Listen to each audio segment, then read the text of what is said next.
True Christian life जी रहे हैं या एक फेक क्रिश्चियन लाइफ जी रहे हैं? हम किसको धोखा दे रहे हैं?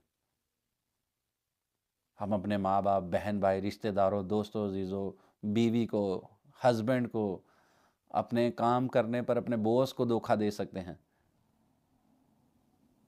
उनको बेवकूफ़ बना सकते हैं, लेकिन खुदा को नहीं।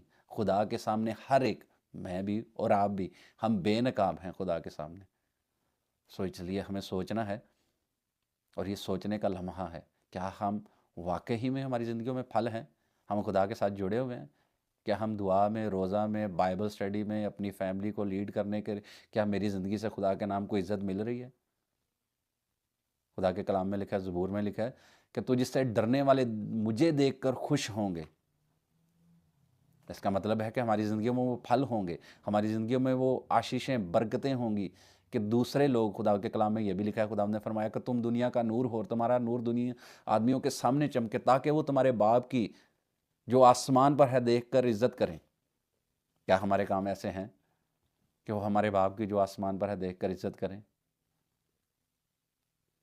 इसलिए हमें ट्रू क्रिश्चियन लाइफ जीनी है, खुदा के साथ बने रहना है, अड़े और खड़े रहना है, ताकि हम खुदा उनको धोखा ना दें अंजीर के दरख्त की तरह, जो पत्ते तो दिखा रहा था लेकिन उसकी ज़िंदगी में कोई फल नहीं थे। हालेलुया का नारे तो हम लगाते हैं, लेकिन हालेलुया का असर हमारी ज़िंदगियों से या हमारे कामों से ज़ाहिर नहीं होता।